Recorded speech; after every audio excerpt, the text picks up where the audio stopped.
Hi there, hope you're having a lovely day so far. Well, the need for a new mum to have connection and support from other parents has been around since time began. And we've all heard the saying, it takes a village to raise a child. Well, this is an African proverb that means that an entire community of people must interact with children for those children to have experiences to grow in a safe and healthy environment. Well, for parents these days and everything that we've been going through, I guess it really does strike a chord, as many of our busy lives have meant that we've actually lost that sense of community and support.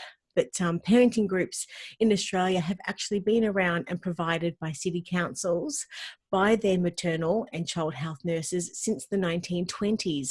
But due to social isolation and everything that we've been going through with COVID-19, this has all had to stop. And I think for any new parents at the moment, it is really quite difficult, and our hearts definitely do bleed for these new parents at the moment, especially the first-time parents. So this has actually meant, with all of the sessions having to stop, that new mums have had little support at the time in their lives when they actually needed the most, and the village around them is not necessarily been there to help support them. So to talk to us about this today, we're joined by our special guest, Belinda Joyce, a midwife and maternal child health nurse with over 20 years experiences. Now, she's also a mother to four and author of this fantastic book that I'm going to hold up so you can actually see, Survive and Enjoy Your Baby. And her passion is in providing safe, evidence-based information and advice to help parents find their own path to parenthood. Thank you so much for joining us today, Belinda. How are you? I'm well, thanks, Rach. Now, in your career of over 20 years, and that's an extended amount of time, and you've been a midwife and also a maternal child health nurse, you would have performed and would have seen countless consultations with families, with newborn babies, as well as facilitated parent groups or mothers groups for various different city councils. So I'd love to know, what are the major changes that you've seen lately in the last couple of months with everything that's happened with COVID-19 to what is considered like sort of normal, and really what's been the major changes in your world lately? So the standard practice in Victoria is that anyone that has their first baby is invited, any parent is invited to a first-time parent group while the baby's still quite young in the first few months of life, and they get to meet a small group of other parents, and it is predominantly mums who attend these groups because often their partners are at work at the time of the groups, and it's a really great opportunity to make some friends and network, and I guess just realise that other parents are doing this this new part of their life as well. But at the moment, due to the social distancing rules, we've had to stop all groups, any face-to-face groups, and in fact we've stopped many of our face-to-face consultations as well. So it means that these new parents are just not getting the chance to meet others and to have that social connection, and also that opportunity to talk to a maternal child health nurse quite regularly or weekly, to ask questions, to get their baby weighed, those kind of things that they always do have so many questions each week because it's new. So now some councils are delivering these online, and quite a few councils are not doing any first-time parent groups at the moment. So throughout your career, you've really seen, I guess, thousands of parents with newborns, and that's sort of during their childbirth education, the prenatal, labour, birth, postnatal, and also the special care nursery as well. So you've really seen, a wide range of sort of people throughout your time. So from your perspective, how are new mums feeling at this time? I guess with the reduced sort of access to new support and mothers groups. Yeah, so the mums are actually saying that they feel really distressed and anxious. They're often having a really short time in hospital as well, so they're heading home quite quickly after having the baby, and so they're not getting a huge amount of support with feeding, especially with breastfeeding. just with seeing the midwives throughout the day, and then they're getting home, and often the domiciliary midwives are not visiting the home. So often they're taking the baby back into the hospital a couple of days later to be weighed and to get a little bit of advice, but it's not the same. And they're not just getting contacted as quickly or being seen face-to-face by other I guess, health professionals as well, like perhaps their obstetricians or a lactation consultant. Those kind of things have all either reduced or gone to telehealth with very limited face-to-face. So it's pretty difficult. So what has some of the mothers been saying to you? I mean, from that perspective, I mean, naturally it's going to be sort of quite difficult for them. Have many of them opened up to you at all? They have, and they've said things like, you know, I just don't know where to go for help, and I don't know if my baby's normal. And often they've been able to describe to me behaviours or feeding issues or some challenges that they've had that are very normal, and that their baby's quite okay, but they just need that interaction to be able to talk about it and actually put their mind at ease. Or on the other hand, some of them have needed to be referred on to an actual specialist, perhaps a lactation consultant, or to their GP or obstetrician for some medical help as well. So in your view, like, why do you think it's so important, I guess, for mums to have the support of a mother's group in general? I think it's an opportunity. Look, group situations aren't for everyone, I'll acknowledge that for sure, but for so many it's an opportunity to get a little network around them of people who are going through a similar time, and having their first baby is such a special time, but also a challenging time for many. So they're surrounded by others who are going through the same feelings, as well as some different feelings as well. And just watching and seeing what the other babies do really helps to reassure you that your baby's normal, because they're doing some of those things as well. Because when it's all new and different, it's really hard to know if your baby's okay, and if you're okay, if it's all normal. Yeah. So how would you, I guess, sort of elaborate on the benefits in a mother attending a mother's group? How would you maybe sort of explain that to someone that maybe is expecting with their first child and has actually been to mother's group before? Yeah. So one of the best benefits of a parent group or a mother's group is actually meeting other parents or mothers. So actually making a bit of a support network, because that support network could be around you for many years to come. My oldest child's actually 22, and she still catches up with one of the girls from the mother's group, which is amazing. And they would never have met otherwise. And I think for the parents, having that network of support around them, that's that virtual village, I guess, that I've been talking about. So it's the village that can support that mother and baby to grow strong. Parents really need others around them. We've been, humans are social creatures. We really need that social connection. And it's really, I guess there's a lot of research now as well that really backs up for our mental health that we really need social connection. And that's really the aim of the group, rather than education. Although education's a really great part of it, it's only a small part of it. So with all the changes that we're living through at the moment then, do you think we'll possibly even see an increase in postnatal depression at all? Look, it's definitely increased people's symptoms of anxiety and depression across the board. That's everybody. And I think that's worldwide as well. So people who've never felt symptoms of anxiety are reporting feeling very anxious. I think most of us are starting to feel a lot better about that now that there's less cases of COVID-19, and that we're pulling together, and things are starting to be relaxed just a little bit and getting slightly back to normal. I know Panda, it's one of the peak bodies, and they have a 24-hour number. I believe in a couple of different reports I've seen that they've had a 20 to 50% increase in phone calls in the last month or so, which is huge. And it must be a real challenge for them to provide care for all of those new parents as well, or parents, because parenting is hard. And I think without that social connection, it makes it even harder. Mm-hmm. Well, so a lot of parents would have heard the term play groups. Could you maybe explain to us what the difference between a mother's group and a play group is? Yeah. So a mother's group's probably more about, or parent group, it's more about supporting the parents.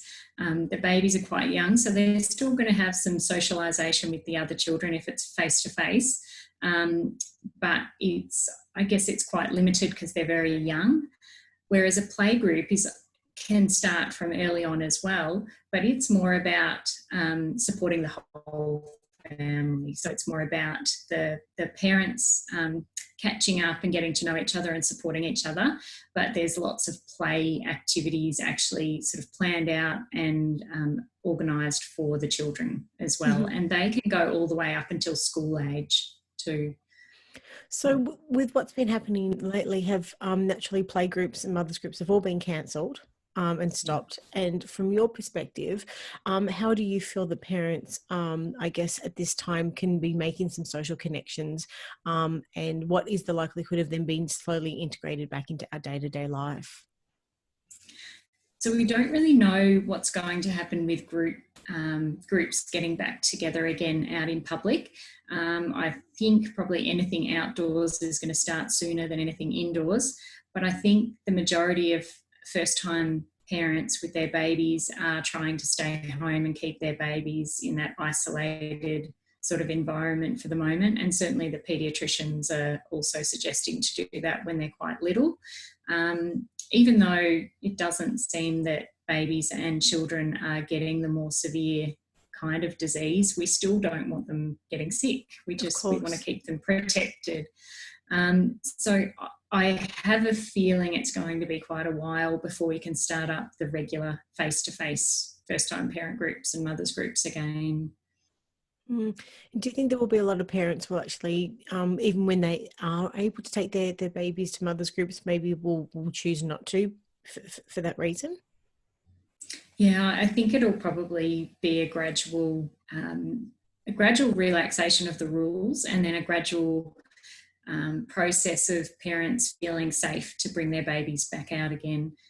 Because even going out ourselves, I think most people are being very careful with their hand hygiene and thinking about where we're going and how close we're getting to people. But to get together at an actual parents group face to face, that's a whole nother thing.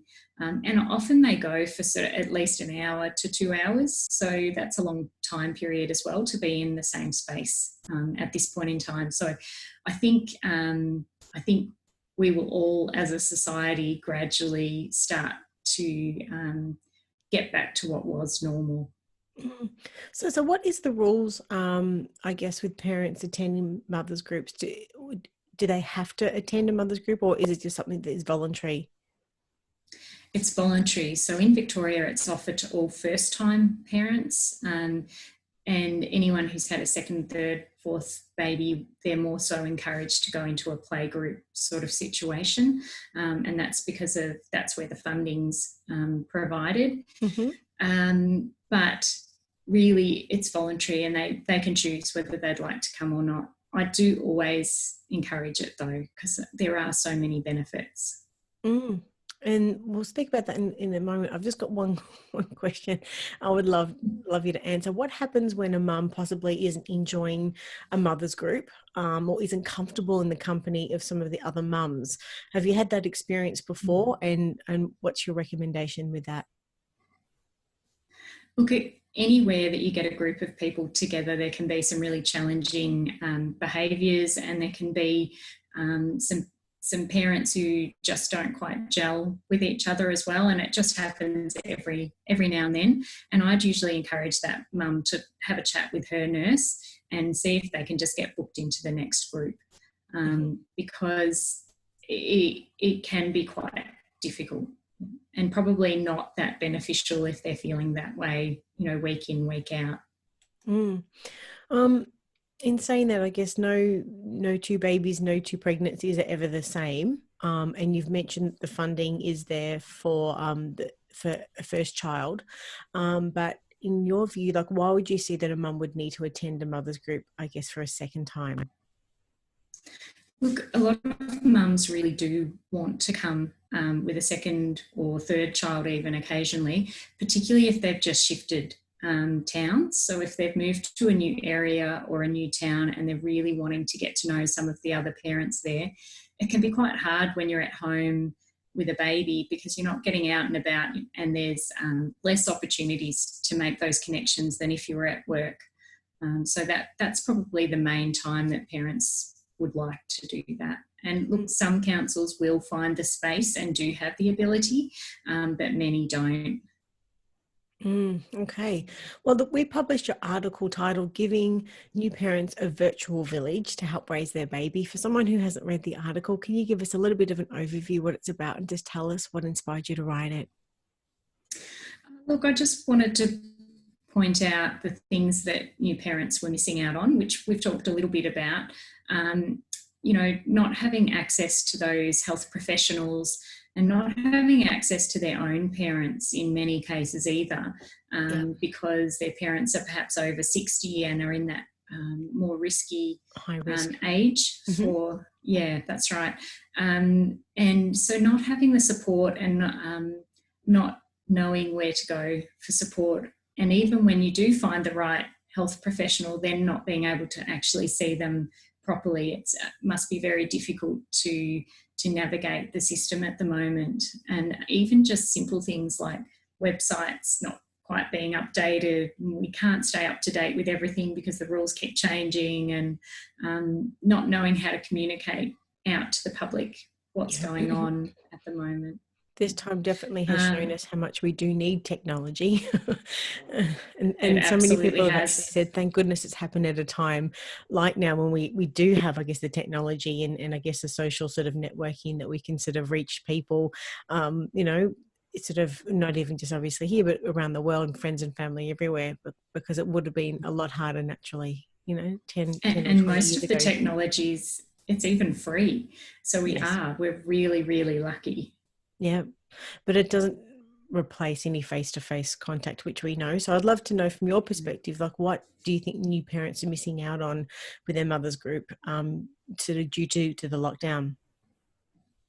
Look, they're just missing out on that face-to-face with other parents and the face-to-face with their community. That village that's meant to be supporting them. I'm so sorry, that's a bit noisy.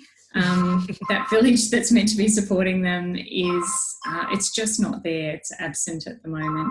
And that's made it really, really difficult. And I think for many parents, it's a tricky time anyway, having a first baby, but without that support and that village behind them, it's just making it harder. So tell us about this virtual mothers group that you started then. Look, I run a blog already, and as you know, I've got my book, and I just thought I've got the knowledge, and I think I can pull the technology together and actually create a virtual village to support the new parents who have got nothing else. And so that's what I've done. I've actually set up a weekly sort of mothers group where parents can just book in and come one week, or come every week, or just come when they're having a good day and their baby's not crying, see what sort of fits in for them. And I guess just trying to look at ways to support the community a little bit more, how else we can actually get this help out to parents. So what does a virtual mothers group actually look like? How does it work? Well, we're actually using the Zoom platform because it's been really, really user-friendly. Most people can connect to it. So people can just book in directly from my website at belindajoyce.com. If they just click on mothers groups, they'll see the link there to join up. And then I just send them out some emails that explain when the group's going to be on, how to connect, and then They just hop on. It doesn't matter if they're wearing their pajamas. It doesn't matter if they've got a crying baby. We have had a mum in her pajamas. Dads are more than welcome as well as mums. You can come for one or come for all. It's very informal, so it's not something you have to sort of book in for and come every week. And we do a little check-in with everyone at the beginning, and also look to see if there's any really burning questions that parents are really hoping to have answered during that session, so that I make sure I get to those. And then we talk about a topic that the group has chosen, usually the week before. So that could be something around sleep or around feeding, around how to play with their baby and looking at development. And there's a huge amount of topics that we can kind of cover and discuss. And then they can ask some more questions about that and check in with each other as well and have a chat. So it's not all about me just providing information. It's about them actually making some connections and being able to answer each other's questions and share things that are working for them, share some of the challenges they're having, because most new parents find that really reassuring to know that someone else is having trouble with their baby's not sleeping so well is a really common problem at that age, and it's quite normal. But it is still nice to know you're not the only one who's up all night. And a great opportunity, like as we were saying before, even though in the coming sort of weeks that new parents will have the opportunity to attend parent groups and mothers groups. Some may choose not to for their own reasons also, so it still gives them the opportunity to feel part and connected with other parents with babies at the same age. So well done you, and congratulations on that. I think it's a wonderful initiative. And so is this, I guess, for families nationally? Can parents, I guess, all around Australia join? Yep, they absolutely can. So any parents around Australia are more than welcome. So long as you have a baby, that's really all you need. And even if you are going to or doing another sort of online parent group, you're still welcome to come to mine. That's absolutely fine. And sometimes it's really good to have some different perspectives on becoming a parent and the kind of questions you have. It's great to get a few different ideas about, coping strategies and things that can actually help along the way. Yeah, well, I think if we've learned anything from the last few months, it's definitely that we can use technology for good, and it's really there to enhance our lives on all levels. And your group really gives new parents the opportunity to still share in like all of the usual conversations of tiredness and birthing stories and breastfeeding or not, or choosing not to, and all the things that you would have heard a million times, I guess, and the opportunity to meet new friends and connect with them. And I guess that's, as you mentioned before, it's a very, very like a big part of the mothers group is actually sort of forming your own little village of friends that you sort of connected with. So I think it's a really innovative way to facilitate the running of mothers groups. So congratulations. So if anyone wants to get involved, how can they do so? If you just head to belindajoyce.com, that's JOYCE.com, and on the top right hand corner there's a little link to mothers groups. If you click on that, you'll get all of the information that you need. Wonderful. And we'll have all of those links in the show notes, and also a link through to your article. Thanks again. Congratulations on launching the group. I think it's, as I mentioned before, a fantastic initiative, and no doubt it's going to help lots of parents in the coming weeks and months and beyond. Thanks so much for your time, Belinda. We'll speak again soon. Take care. Thanks so much. Okay, bye.